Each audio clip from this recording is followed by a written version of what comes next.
All right. So here we are tonight, folks. Thanks so much for being here. I am joined tonight by Kasia Bresch, who, and I don't know if I got that perfectly right, from Kasia Fitness.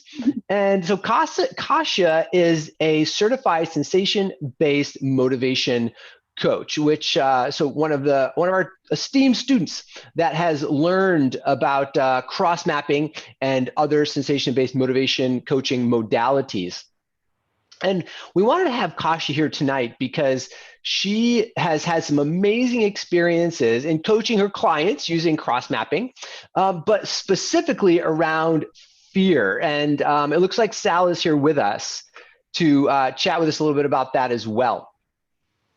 And so Sal is one of Kasia's clients, actually, and wait till you hear his story. It's really fantastic. So let's talk about fear, because we've done some other inner game of motivation talks on things like physical pain and purpose. And coming up, we have things on anxiety and stress and revenue growth and even sleep we have coming up in the near future. But tonight, we're going to focus in on the fear gremlins and how we can use a tool like cross-mapping in order to help people overcome those things. So Kasia, welcome. Thanks so much for being here tonight. I so appreciate you being here with us.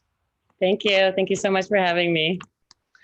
So let's talk a little bit about fear. One of my favorite things about fear is, and this is pretty well documented from psychology and social psychology circles, that we're only born with three fears.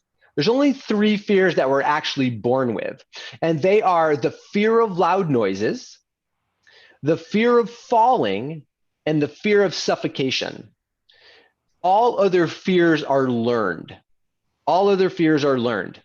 So what that means is that if you're afraid of, heights, now you might say, isn't that the same as fear of falling? No, it's actually different than that. So fear of heights isn't the same as fear of falling, but fear of heights is learned. Fear of losing all your money is learned. Fear of snakes and sharks is learned. Fear of intimacy is learned. Fear of whatever other fear that you've got cooking around in there that isn't one of those three is a learned fear. And the problem with that is we can give fear so much power and so much strength, and it can really overcome us, right? It can really drive our lives. We can avoid things. We can avoid experiences. We can avoid success in our life because we're afraid of something on the way to getting to that success. Like fear acts like a barrier in our life. Is this making sense, Kasia? Right. Of course. Yeah. So those three primal fears are happening. Now, the other thing I just want to kind of premise this with is that fear is not only a psychological thing, fear is a physiological thing. So whenever we have a fear, whether it's one of the natural fears, three natural fears, or whether it's a fear that we've constructed somewhere, that we've learned someplace, it's not only a psychological thing, it also has physiologic components. And in a lot of ways, almost all of our fears boil down to, believe it or not, the fear of suffocation. That's the primary fear that underlies all other fears, is the fear of suffocation. And I say that because of this. Because when we're suffocating, right, we're losing life. So the less airflow we have, the less life that we have. So it's really leading right into that fear of death. Suffocation leads right to the fear of death. And whenever anyone experiences any fear, whether it's fear of falling, fear of loud noises, or fear of sharks or bears or the dark or whatever it is, the same physiologic process happens. Our diaphragm goes into spasm and our breath capacity shrinks. So that correlate of the diaphragm going in spasm and the breath capacity shrinking, that basically brings to the surface the fear of suffocation as well. And so when we talk about something like cross mapping, we're not only working on a psychological level, but we're working very profoundly on a physiologic level as well. Because we know that if when people just have a diaphragm spasm, that will actually bring to the surface anxieties and fears that are latent or that are hiding in a lot of ways. So, Kasha, so I'm really curious and the work you do with your fitness clients, you're working with people's bodies all of the time, right? You're doing breathing things all of the time. How does this show up for the people that you're working with, this idea of the breath capacity and fear or anxiety? Well, it shows up a lot in their body. I mean, even when they're sitting, when we do we're looking at flags, and I can just tell even by the way they're breathing, but sometimes shuffling or, it just their body's moving in a way that's uncomfortable, right? And sometimes we try to hide that, but that fear just shows itself up, even if you don't say anything, right? Yeah. So. Yeah. Yeah. So I see that Sal is here. So what do you say, Kasha? We bring Sal on, and I'm going to ask Sal to unmute himself. Hey, Sal, welcome. Hey, thank you for having me. Yeah, it's great to be here with you. Thank you so much for spending some time with us tonight to share your extraordinary story of working with Kasha to overcome your fear of, big stuff, swimming in the ocean.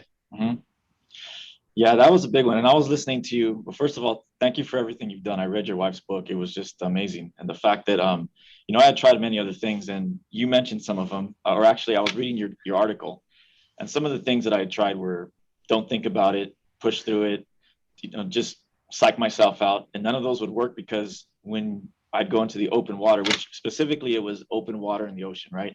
Hmm. So I had no problem with the pool, but it was just feeling that open water, the waves are moving. Of course, I'm afraid I'm going to get eaten by a shark any minute. So it was all that kind of stuff. But it was the amazing thing was, and I know we'll get into it, but after the work that I did, I'll never forget last year, my neighbor said, "Hey, let's go surfing." And in the past, I would have made all kinds of excuses not to go. And I didn't know how to surf yet. So we started going and leaving. We'd leave at 5 in the morning. And that fear, like you were just describing, that feeling of anxiety, it was the weirdest thing is when I walked into the water, I was waiting for that feeling to happen. It never did. So that tells me that the work that I did it gets at the subconscious level because it just wasn't there. So it's an amazing program that you guys do. So I really like it. Oh yeah, and you're absolutely right. That is so true. You're walking in, you're waiting to feel that way, and it doesn't come up, and you're like, "Whoa, it's just not. It's gone, right? Like the charge is gone, and that's exactly the sign that it has made a difference at the subconscious level." So I want to just toss this over to Kasha for a second. So Kasha, I'm curious when you first met Sal, like at the beginning of your work together, and he has this fear of swimming in open water. Like, what were you thinking? Um, I was thinking it was something that was learned for sure, something that he's experiencing. Something, yeah, I knew he's overall, just to give you a little further background, I knew that he's also a good swimmer overall. So that wasn't the case. It wasn't that he's afraid because his ability of swimming. And I knew it was much deeper than that. And when he expressed his fear and how much he's been trying to overcome it, I knew it's more than just on a physical level that, that he doesn't have the ability or the skill to do that. Um, uh, so when we got further into it and uncovering the uncovering process, we uncovered that it was a learned experience of something that he learned from his mother of the fear of sharks possibly eating him in the ocean. So that just froze that experience in his body, which ultimately, we uncovered there was further trauma that led to that too, that we don't even remember, right? Oh, wow. So that's super powerful, Sal. So, I mean, if you're comfortable sharing it, it sounds like you were aware that that was a learned fear, and you were aware that it was connected to something that your mother was projecting. Yeah. So what happened was it comes down to a specific experience. I think I was about 5 years old.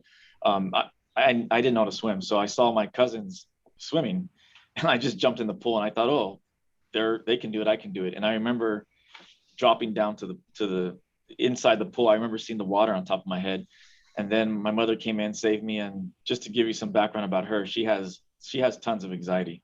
Mm. So she, for the rest of my life, she kind of fed that. She was like, yeah, you're right not to go. It's bad. The ocean's bad. There's all these critters in there. You don't know how to swim. You shouldn't go there. Instead of doing, she should have sent me to, swim class and stuff like that. Yeah, right. But there comes a point though, like we all have our flaws that our parents give us. And there comes a point where you have to realize as an adult that yes, that was, like you said, projected on me. So now I got to fix it. Right. So I was always looking, I read all kinds of books and things like that. So yeah, that's basically what it came down to, is that experience and just her reinforcing that for many, many years. What I can say something, what I found interesting is Sal didn't remember the actual experience of that drowning till about 3.5 months into the program. So until we stood on the beach one day and that memory just came in full circle. But that wasn't something that he had expressed to me at the beginning. It was just, he knew that he had that fear, but the actual memory, right, Sal? Do you remember that day on the beach? And that came in, and I looked at him, I'm like, you've never told me this part. And he said, I never remembered it till right now. Wow. See, that is super powerful, right? That's the decoding process that we go through with the SBMC work is, so you're aware of something and then that decoding happens. What do you think what prompted the recall of that memory? Were you guys doing something? Or? Yeah, we were actually on the beach and we did some cross mapping on the beach with his feet in the ocean and pulling all of that in. Well, that is super powerful. So that's actually, I was about to ask you the next question, and it sounds like maybe I got part of an answer to it. I was going to ask each of you, what was a powerful cross mapping moment that you had, that you felt like there was it sounds like here was a decoding moment from cross mapping for sure. Was there another memorable cross mapping moment where you feel like you turned a corner, or where you opened something up, where there was a definite shift? Kasha or Sal, either one of you have a memory? Yeah, one of the other ones was not only that, but then another one that I had was, and we may have been on the beach again, but what happened was, I remember I have a memory when I was a kid, and we were on the beach with my mom, and it was really foggy, and I remember I don't know how old I was, maybe 6, 7. Because I remember she was a giant, right? Like she was really tall, and she's only 5'5". But anyway, I remember hearing the water, and she's like, "Don't get near the water. It'll pull you in." And she started describing me the undertow, and it scared the hell out of me. I was like, "Oh my God, there's something that's gonna pull me in." So that popped up as well. And I remember that reinforcement. But that was when I was like, okay, so now I understand the problem here, right? I mean, there was this drowning thing, and then there was this reinforcement there. And so I never liked when I had to turn up those bad negative memories in your program. Mm-hmm. So that's kind of what I focused on. And that was a turning point for me, because now I had identified the problem. So Oh yeah, so that's I love that. So, and it sounds like being able to embrace the stuff that you didn't like actually helped to reveal a deeper source of what you were really experiencing.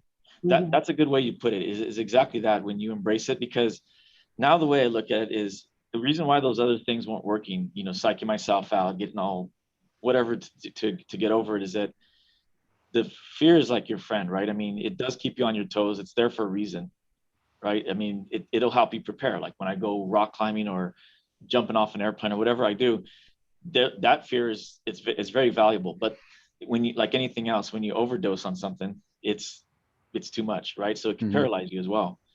So that's the thing I liked about what you and Brian do, or you and Ani do, Brian, is that it teaches you to embrace that, accept it, and just have it as your friend, but then like put it in your backpack and then continue on. So that's exactly it. Oh, I love that. Oh, so well said. Kasha, what about you? What was a key cross mapping moment for your work with Sal from your perspective? Part of it also was uncovering to actually do the polarity of what you want to constantly do, right? And it came to even the day-to-day of, even in his workflow, of creating that space to do what's uncomfortable. So, for example, he works in an industry where it's constantly a go, go, go. And there's really no room for breaks unless you make the time for those breaks, you know? And sometimes just pushing through that came to a point where, you know, there was nowhere to go, and it came to a pause and he couldn't move further. So he was stuck. And that energy I saw transcending also in part of the fight or flight into the fear response, into what we're doing on a deeper subconscious level, because then practicing to stepping away for even 5 minutes to go ground the energy, to center, to practice the tapping, the disruption, pattern disruption, allow that space to create more room for him to move forward again. So I just remember him constantly practicing that, and it also showing up where he was just able to move more forward in just even his greater fear, right? His bigger goal. Yes, you know, that sparks another question for me, Kasha, which I think is made a really good point. Since we have Sal here for a moment, and I really respect your time, Sal, so I want to make sure you know, we value your time here. But I have one more question for you. Is so since learning cross mapping for swimming in the open ocean, have you? I'm just curious. Have you used it for anything else in your life? Have you used this methodology for yourself, you know, again, with or without Kasha, but for anything else you got going on? Yeah, well, the first answer to that is I finally learned how to surf, which is something I always wanted to do. So Yeah, that was the big one. But yeah, for sure. I mean, when the pattern disruption is key, because like sometimes I used to feel very drained when I do part of my job. I work for Microsoft, just so everyone knows, and I have a new job now, by the way. It's with Microsoft, but it's more of an architect role. So I now have to meet with these big customers, and they're very intimidating, right? They're the C-level people and things like that. I used to feel very drained because I would just give everything and then I didn't know about the pattern disruption. So doing that, it's kind of like, the way I see it is you're plugging yourself in, kind of like your phone. You're giving it a recharge based on like solar panels, because it's my own energy that I'm creating. So I use that on a weekly basis for that. Dealing with people who you dislike. I mean, I'm sorry, but there are people that you dislike for many reasons, right? That's another thing, is identifying that and just working through that, doing the pattern disruption there, and just recognizing that, accepting things you, like I said, dislike, fear, whatever the negative energy there is accepting that. And then I think one thing that's really stuck with me, Brian, is, do you remember when we did this? I don't remember the name for it, but we did this analysis of Motivation. yeah, we did a motivational map. Yeah, we did a motivational map for you. Yep. Yeah, that also fit into everything, because I learned to recognize my strengths and weaknesses, specifically in the workplace. And again, going back to the cross mapping aspect and identifying things that I don't like and why that is. And just like the acceptance of fear, it taught me that there are some things that I don't like and I'm not really good at. So therefore I should use my strengths to kind of prop that up and do things like delegate. Don't be afraid to delegate some of the things that I don't like doing. Like, I don't like putting PowerPoint presentations together. I like presenting them and making them like if I did it, but it just used to drain me. So I could keep on going for some of the things that I do it for, but those are the big ones that I use on a day-to-day basis.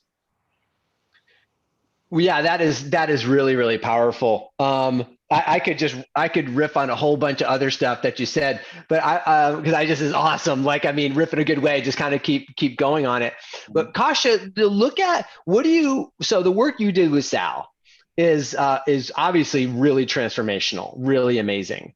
If you can summarize, like, from your perspective, Sal's arc and kind of key points of your process along with him, like, what would you say if you look at Sal's arc, like where he started with him, like what are you most proud of your work with Sal and where he's gone? Oh, I mean, first off, he accomplished what he set out to do, and he was consistent in practicing the tools. Without practicing the tools, you know, it's nothing, right? The program's nothing. So just seeing him using the tools and seeing the tools working. I mean, I have to give one more example. I'm sorry if I have. Can I give one more example?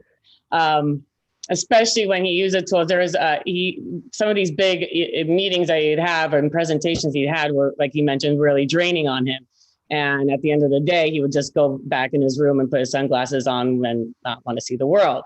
Well, we kind of shifted that with cross mapping, and after his meeting, I saw that he needed a quick coach session, so we hopped on a quick call. We did some pattern disruption, and he felt more energy in his body, felt more relief, and he actually was able to go out and celebrate his evening after his hard working day. So I guess along his journey, the big arc was seeing more energy show up and more motivation show up, the more we use those tools and the more we kept disrupting those patterns to make the room and space to shift those patterns and in the deeper subconscious. Yeah, so I have to say something about this because you're both leaning into something that's really, really important, and it's the idea of energy, right? You've both said that, and cross mapping really is a combination of, of course, neuroscience. There's really strong neuroscience backing up what we're doing. Mindfulness, we're really paying attention to what we're doing, but the key factor is energy medicine. So it's a combination of really neuroscience, mindfulness, and energy medicine. That's really where I think makes this method really, really special. And it's what you're learning to do is shift and change your energetic profiles. And that with cross mapping, you're doing it consciously. And so I love what you're saying. At the end of the day, you were drained, and then you were able to shift your energy into a whole different place and then show up differently. The other cool thing that you said in terms of some people we don't get along with, right? Some people we just don't jive with, which is something you mentioned, Sal. And when we know from an energy medicine perspective, we vibrate. Right? Humans vibrate, and we vibrate because of our physiological capacity. Our connective tissue vibrates in piezoelectric charge and electromagnetic waves, right? So we are energetic beings, and electromagnetism, right, it has frequency waves. So it's all like, there's a wave we're vibrating at. And if you look at physics, there's a principle in physics called constructive interference.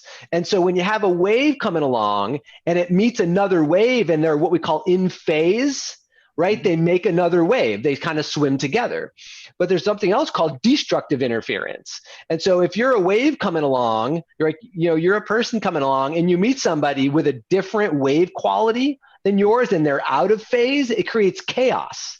And that chaos doesn't feel good in us, because what we as humans, we process things first vibrationally, second emotionally, and third rationally. So we're processing everything vibrationally first, and we'll emotionally say we don't like something, but it's because we're out of vibrational harmony with it. Right? So what you're doing when you do cross mapping, Sal, in order to work through those challenges of disliking a person or a situation or a thing or an act or a job or whatever it is, what you're doing is you are realigning your own physiological vibrational matrix to come into more of a harmony with that thing in order to process it and to work with it. Mm-hmm. Well, see, this is the kind of stuff, just to kind of, first of all, I'm going to also own my work that I did in this, because like she said, you can have the greatest book, the greatest resources around you, but I put in the homework. So without doing that, it's really nonsense. But the thing that really attracted me to the program, to your program, Brian, is that the science behind it, because there were a lot of times where I would meet these gurus that were just, they wouldn't explain things to me, either because looking back, maybe they didn't know how, or they kind of just thought that they were so enlightened that, I wouldn't understand it. But as I worked and I saw the science behind it, it was just like, this just makes so much sense. So that helped me to continue going forward with it and actually want to do the homework. Yeah, and absolutely, and Kasha, let's all definitely say that is that you did the work, Sal, and if you didn't do the work, you wouldn't have had those changes. Mhm. And of course, I'm so psyched that Kasha was able to do that work with you and facilitate that process for you, and of course, hold that space as our master's level coach that she is to be able to do that.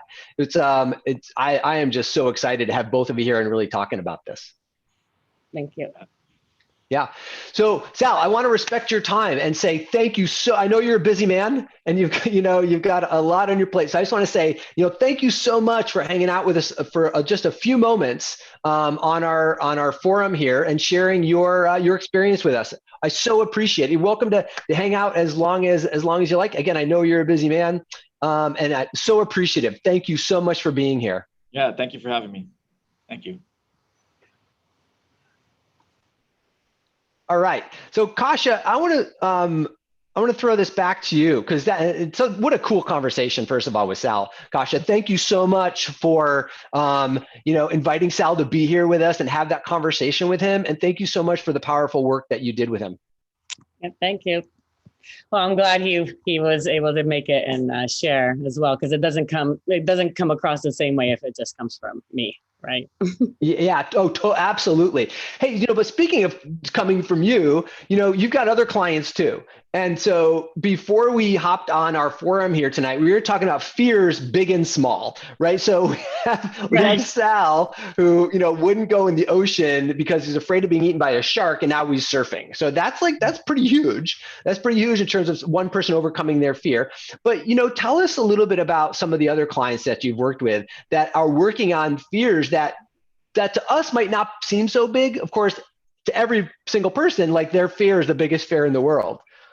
Well, yeah, and from the smallest fear to the biggest fear, right? But even just the fear of getting close to people, which is so ironic, right? Because we all yearn so much to connect, or so many of us want to connect and get close to people, but then we find ourselves in maybe some fear of intimacy or fear of other things, deeper underlying things. So recently, I had the pleasure of working with a woman who did the all-in program with me as well, and it just unraveled her deeper subconscious of her self-care and self-love herself, at a deeper and self-esteem level, So and that unraveling that just totally just the magic that occurred in her family and the closeness that unraveled, and how her mom now and her communicate even, and their relationship has completely transcended and transpired.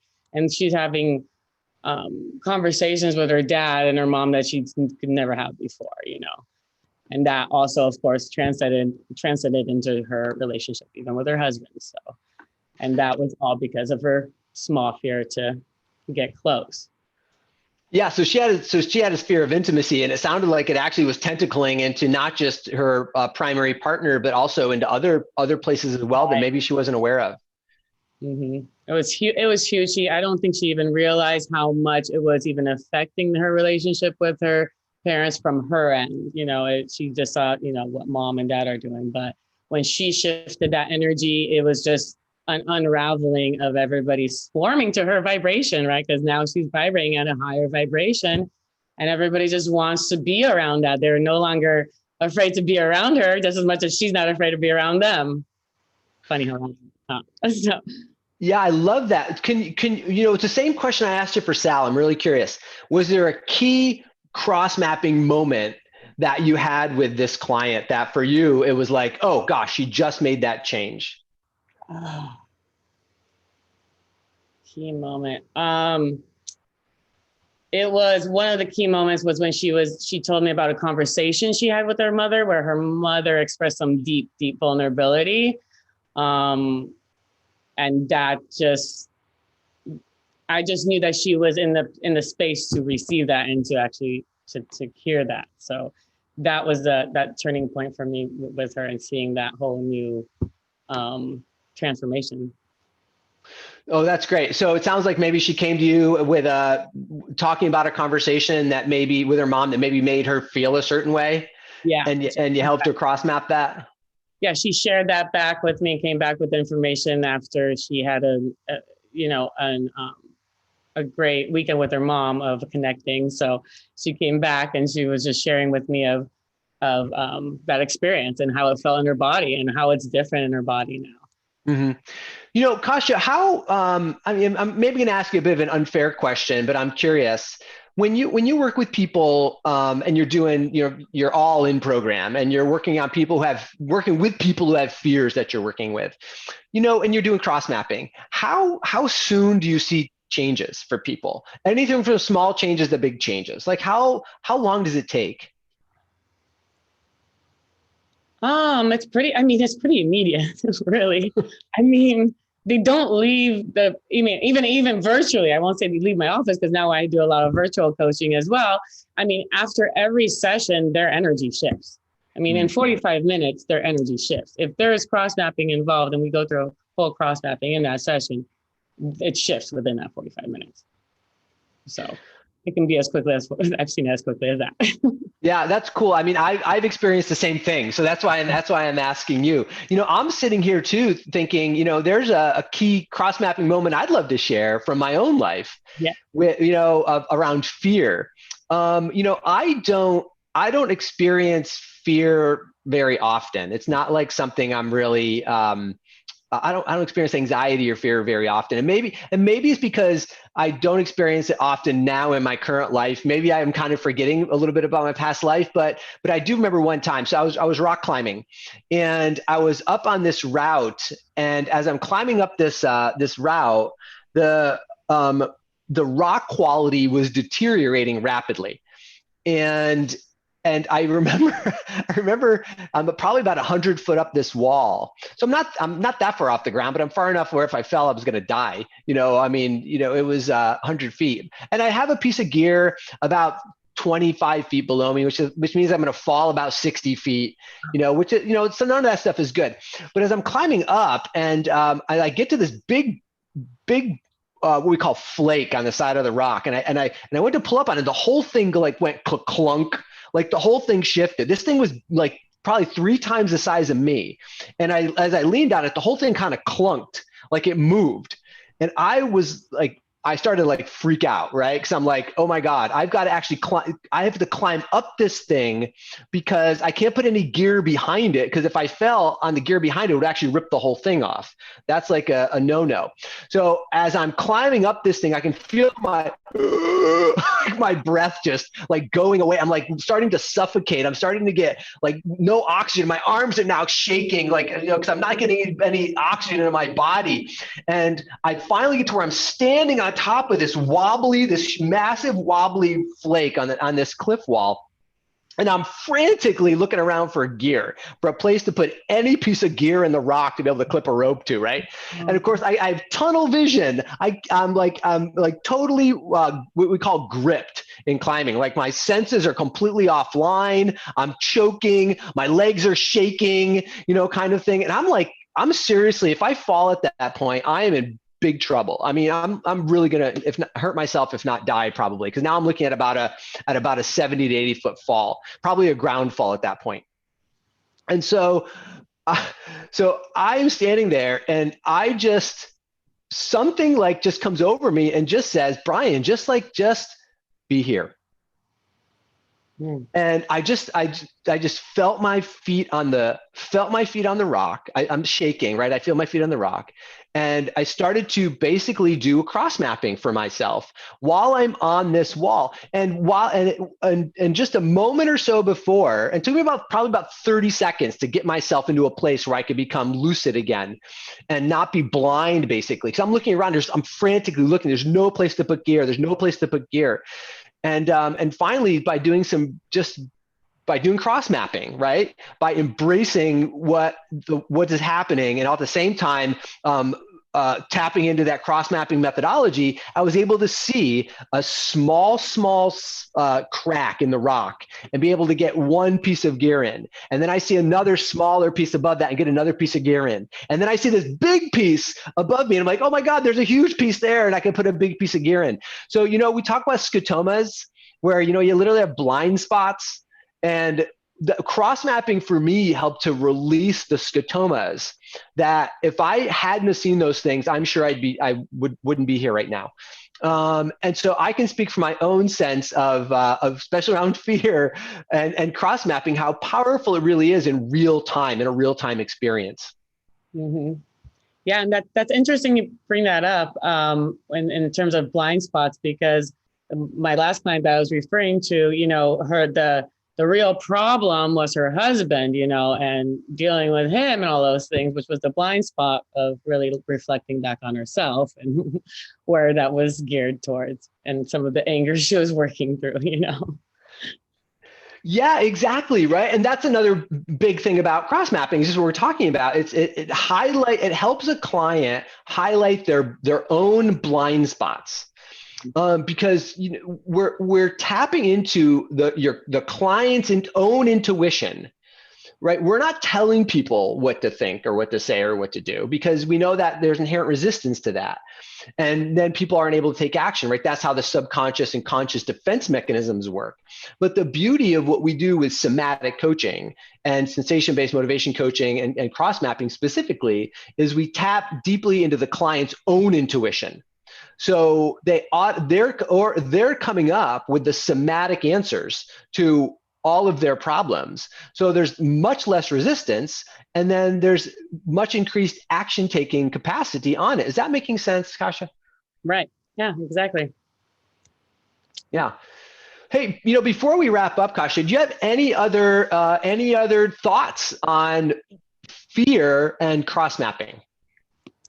No, I think you covered it pretty well there. I really enjoyed your story as well. Thanks for sharing that one. I haven't heard that one before. Oh yeah, absolutely. So what we're going to do now is, so Kasha, how can people find you? Do you want to share your website or your how is it best for people to connect with you? Best right now, you can find me on Facebook or Instagram, Kasha Bjesh, my last name, or Kasha Fitness. I also do have a public group on Facebook right now called Wellness and Mindfulness Healing Community. So feel free to join that group if you'd like to stay connected.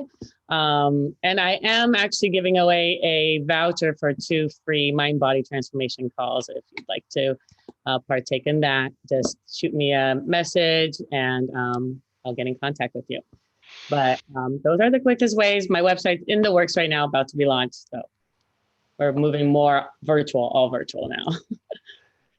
That's great. Kasha, thank you so much for being here with us and talking about your amazing success with your clients, specifically around working with fear. And I know you do a whole bunch of other stuff too, but this week we're highlighting fear and cross mapping, and your stories have really been inspiring to all of us at SBMC home base. So we wanted to make sure you're here with us.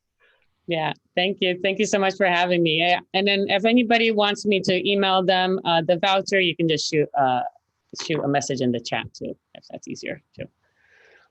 Oh, most definitely. So what we're going to do now is we're going to go ahead and stop the recording, and we're going to have a conversation with our people who are live. So remember, for these forums, some of the best conversations happen after the recording. But thank you so much for joining us today.